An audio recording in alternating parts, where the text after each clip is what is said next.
Hello, this is Bridget with Divine Essentials. Alright guys, moving on with the next part of the CPTSD book, and it's called The Healing Relationship. A core dilemma of CPTSD is that your longing for connection conflicts with memories that tell you relationships aren't safe.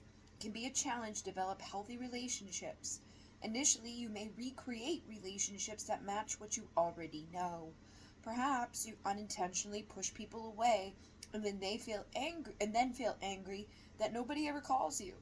Maybe you tend to choose partners who treat you poorly because deep inside it feels familiar.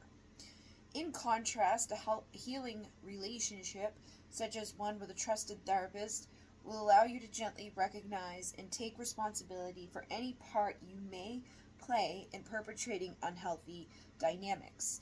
In a trusting relationship, you can expose your fears and learn that you will not be rejected or harmed. Slowly, you will learn to allow another person to witness your confusion, discomfort, anger, grief, or shame. Even the healthiest of relationships have moments of disconnection or unintentional misunderstanding. A healthy relationship will allow you to stay in the relationship until connection is regained and the relationship bond is repaired. Although nobody likes conflict, there is an intrinsic value in healthy conflict, for this process will actually help retrain your nervous system as you build trust in your capacity to successfully navigate through interpersonal challenges. Ultimately, this process will help you form new relationship expectations that lead to healthier relationships in your life. Dialectical behavior therapy is the DBT, and it was originally developed in the 80s as a specific cognitive behavior therapy for the treatment of borderline personality disorder. More recently, it has been applied to treat other disorders and is found particularly helpful for CPTSD. This therapy is founded on the principles of the Zen Buddhist philosophy in contemplative practices. For example, the term dialectal refers to a synthesis of opposites, which is a core aspect of Zen practices. The primary dialectic within DBT is the polarity between acceptance and change, which recognizes that radical acceptance of who you are is a necessary condition for change and growth. Typically, DBT therapy involves individual and or group therapy sessions that focus on the development of mindfulness, emotional regulation, distress tolerance, and interpersonal effectiveness. Mindfulness, within the context, is about developing your capacity to observe your own mind while cultivating acceptance. Acceptance helps you recognize that uncomfortable experiences do not necessitate escape tactics or reactivity. DBT offers the concept of a wise mind, which represents the optimal balance of your reasonable mind or your thinking with your emotional mind and feeling. An integration of logic and intuition that can help you to feel calm and centered. Emotional regulation. Skills are based in a context of mindfulness and acceptance. The goal with this approach is to not get rid of your emotions. Rather, it is to reduce suffering related to ineffective reactions to your emotions. An example would be lashing out at a supportive partner in fear or anger when perhaps they've done nothing wrong. This reaction causes additional suffering to you and your partner. DBT distinguishes that difficult feelings are not destructive or the result of a bad attitude. These emotions are simply meant to be felt, and this is where the mindfulness and acceptance come. Emotion regulation helps you learn to distinguish between feelings and action urges, which encourages you to reflect on your thoughts and emotions before jumping to reactions or behaviors. Distress tolerance. Pain and distress are a basic part of life, and sadly they cannot be entirely avoided. The goal of distress tolerance in DBT is to be able to handle painful emotions skillfully. Sometimes skillful action involves acceptance, welcoming reality as it is, without needing to resist or change it. Other times, skillful action requires change, such as recognizing when it is important to leave an unhealthy situation. Not just disassociate from it, not just ignore it, not just, settle into the shit show. And even if it is a shit show, we can accept the shit show as it is and use our logic and our feelings of like, what, am I happy here? No, I'm not happy here. So let's accept that and start working on how we can change it. And by doing these other things, regulating our emotions, not overreacting, not underreacting, we can, coast. We gotta coast through it. And sometimes we gotta nibble. It's like being in an ocean. You don't really know what's going on all the time. Sometimes there's waves. Sometimes there's a fucking tsunami. Sometimes there's just gliding. Sometimes there's stuff underneath. Sometimes there's shit going on top. And it's just like, but it's always there regardless. And it's like, you will always be there. Even when you leave here, you will still be there. So going within yourself can help you to connect with that part of you that's like, getting into that basicness of like, you exist, and that is just what is. You can fight it and resist it and make it really bad for yourself, or you can embrace it, accept it, and navigate it to the best of your ability. And if you fuck up along the way, accept that and keep going. Just keep swimming, man, or you will, I don't know, dry up on the ground. But you'll still exist. You'll be in the fucking, then you'll be dirt. You'll be like, oh, why? I should have gone back in the ocean. But everybody's always looking at the other stuff. Like, oh, I wish I was her or him. Or I wish I was a girl or a boy. Or, like, nobody just wants to accept who they are for who they are.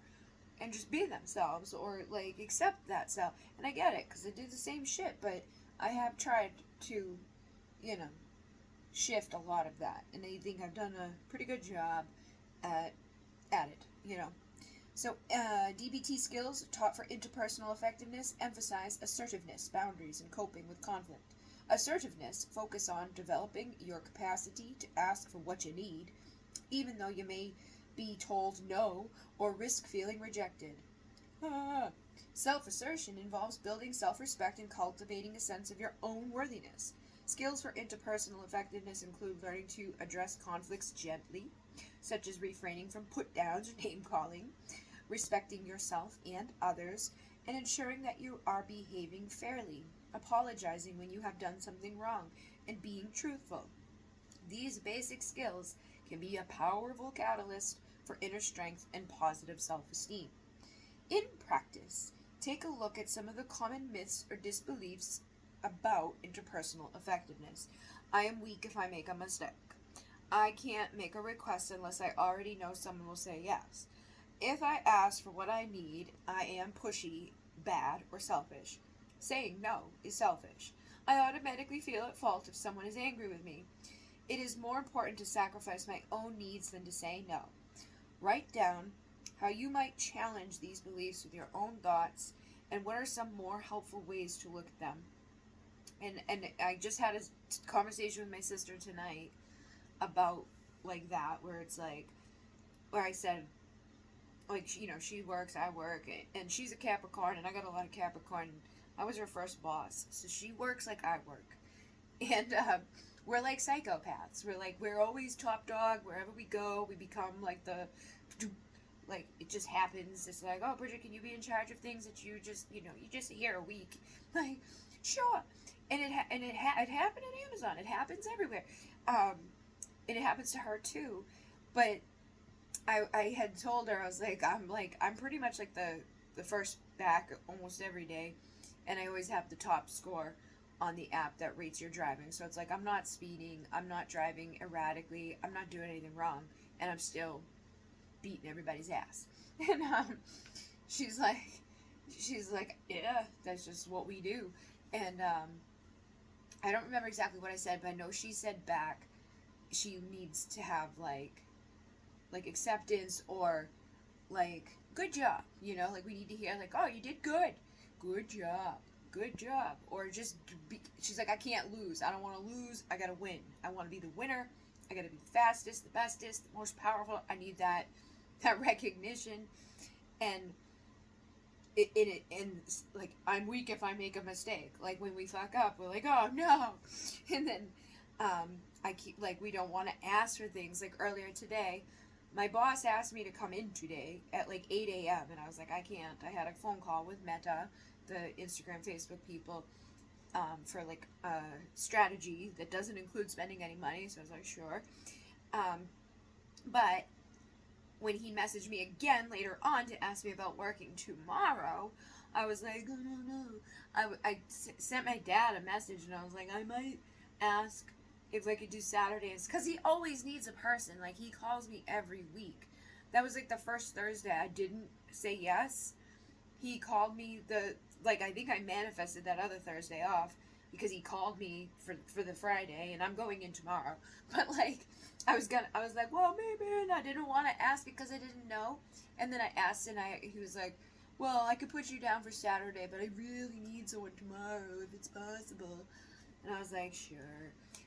So these are examples right here of like, if I say no, it's selfish, or I'll feel bad, or if I ask for what I want, I'm pushy. Like, can I work on Saturday instead of Friday? Like, I'm not supposed to work any of those days, so it shouldn't be like insanity for me to be like, how about Saturday? Because I know you're gonna need someone on Saturday, just because you need someone every day. There's never been a day that you don't need somebody, so just give me the Saturday. But like, I'm like, no, I don't want to ask. I gotta get to know him first. And then, if someone's angry with me, like I mentioned this the other day at work after I had like a horrible day the day before, and this woman was like, she was fighting with other people as soon as I saw her. She was backing up down the street, yelling out the window, you're an asshole, to some guy, because she had to back up a little bit. And then I went, and I saw this chaos, and it was like, there was cars going down this road stuck, cars going down that road stuck. It was like a three-way stop, but there was a UPS guy, me and my huge van, a bus, and like all these cars, and cars parked on each sides of the street. So like what would normally be two-way streets became one-way streets, and she was the only thing behind me, and so we would make the most sense to back up, right? Like, there's a bus, there's a UPS, there's lines of traffic coming from that direction towards us. Let's back up and let it clear out so that we can. She would not. She's like, I'm not backing up and you cut me off. And I was like, how did I cut you off? You were backing up at the time that I came out and telling people they're assholes. And she just wouldn't. So I started backing up with my camera, because I can see, like, exactly, like, it gives you a red line, a yellow line, and a green line. And I was, like, still in the green line. I'm backing up. And she's screaming, I'm not moving. I'm not backing up.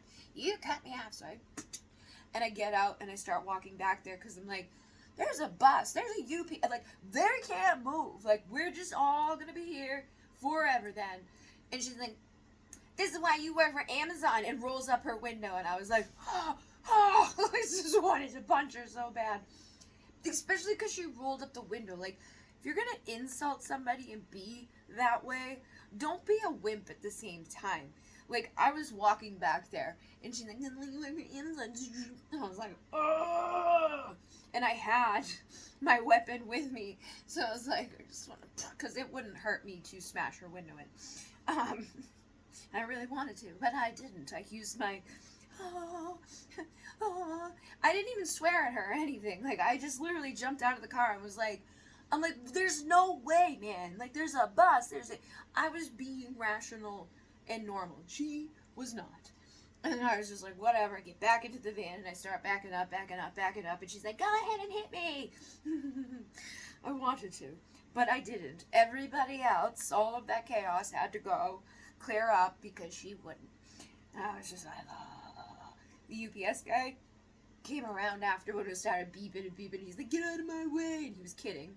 And he was like, what the hell was that? And I told him what she said. And he's like, that's why she's like, a fat, like, mom picking up her kid. I don't even know exactly what he said. Like a stay-at-home mom. She was very large, and she was very rude, and she was with her children, getting them off the bus, acting like that. And it was like, I think anybody in that circumstance would be a little frustrated with it. But, I don't like that. And I had told my manager the next day. I was like, I hate being an inconvenience. Like, I feel like an inconvenience just being in that big of a vehicle. Like, I try to get over as far as I can. Like, I tuck my mirror in. Like, I'm constantly leaning out to tuck my mirror in and out because I'm always in these little tiny streets. And it's like, it will hit shit if I don't tuck it in. And it's like, I don't like when I pull up somewhere and someone comes home. It's like, like if I have 2 deliveries at once and someone comes home, I get back in the van and move the van so that person can pull in. Like, I try to avoid parking in front of their driveways, but sometimes you can't, especially in a city. But like, those are the things that are constantly going through my mind. So like, that way, that behavior of that woman of like, I'm not moving, is beyond me. Is beyond anything I can comprehend, because as soon as I see that like, oh, this circumstance could easily be cleared up if I just do one simple thing, let me do that. No. Let me just sit here and make everybody's life miserable because I'm just miserable. Like, I hate being an inconvenience. I hate feeling like people are frustrated or whatever. And, you know, like, I'll get upset about it and angry when people push me to limits or they do it for no reason. Like the other day, I was going down a 2-lane street and a bus was coming. And I pulled over so the bus could go by me. And there was other people behind me and shit. So I don't know what her problem was. But when she came up, she was like, what are you doing? And the only thing in my mind was like, she thought that I was going on a one-way wrong. But the GPS brought me on there. There's cars lined up on both sides of the street going in opposite directions. So I know that that's not I know it's not I deliver on that street many times. There's houses and like complex of buildings here. And people need to go there. People need to drive. People are there parked in both directions. That's a clear indication that traffic is flowing. And it is an area that you kind of like, all of the areas there kind of like, oh shit, someone's coming, let's like hide over here, dip over here, let them go, and then go. But she was just like, what? And I was like, I'm not doing anything wrong. So now I'm mad. Like, I was so mad. I was like, I wanted to like chase her down and be like, are you dumb? You dropping off kids on the street? Like, what did I do? Other than get out of your freaking way. But I don't like that. I do not like I go out of my way. And that's something like I'm trying to stop, you know what I mean? Like I am, like the fact that I jumped out of the truck and like went back to confront that woman is big, because I wouldn't have probably a year ago or 2 years ago or 3 years ago, coming out of the abuse that I had been through in my life. Because there was a time when I was younger where I was chaotic. Like, if I drank alcohol, I'd be like, blah, blah, blah. But, like, my normal is, like, timid, quiet, like, let me help you, let me help you. A lot of people get intimidated by me, and I think I have a presence, or I say some, like, I speak my truth a lot. I don't hold it back. However, I still don't, there's something in there. Like, I don't want to upset you. I don't want to have conflict. I don't want to fight. I don't want to feel any of those things. Like asking for what I need is like, no, like, let me just pee in a cup instead of find a bathroom. Like I sacrifice for myself all the time for others, not for myself. But when it comes to me, I need to start being like, no, I should have, said no to working tomorrow, but I don't want to not work. It's just that, like, I would have preferred to work, like, 5 days in a row instead of, like, let's split these things up, because it throws me off. Like, I'd have a day to recoup, a day to, like, create content, and then go back to work. That would be better. Especially for the plan that I have in place now. So now it's like, okay, I had a day of sleeping and recouping, now I'm trying to make content, and I gotta go back to sleep so I can go up, and it's like, it's just a lot. But knowing that, I should just say no, because, like, I know deep in my soul that Saturday they'll have a road. That, like, he's like, well, maybe, like, I don't even care if you don't. Great, I'll have 3 days off. I can go drive for the other thing, or do my work that brings me money. Like, there's a lot of things that we can get wrapped up in, even in that. Like, we feel like that's why I've been conscious about going into this job, because I know how I am, and I know how every job I've ever had has gone, where it's like, I started for 1 day a week, and then I ran that place for 5 years by myself. It was open to close. Like, literally, that's what happened with Percy's place. It was a breakfast place, so open to close was like, morning to afternoon. But I did. I was hired for one day and worked for like years, and I never had a day off. I don't want that to happen here because I want my job to be my thing. But this is a great, holiday thing. That's all it is a seasonal job. But like, you can already see it, like having that impact or that effect is like I feel like, oh, let me show up, let me get the recognition, let me do the best job. Obviously, they're gonna want you to stay. They're not gonna be like, oh yeah, so when December hits, we're all done. That's not what's gonna happen. I know it isn't, but I need to, you know what I mean? I need to reel that in and focus it on the things that are my goals, not Amazon's goals. And I need to, not feel selfish for being like, no, I need a day off. And, ask for things even if I don't know what the answer is going to be, and not sacrifice my own, like, sleep or my own business for other things. So those are the things, like, that's just examples. Hopefully you'll be able to kind of come up with some for yourself. And then tomorrow we will talk about some other things. So thank you guys very much.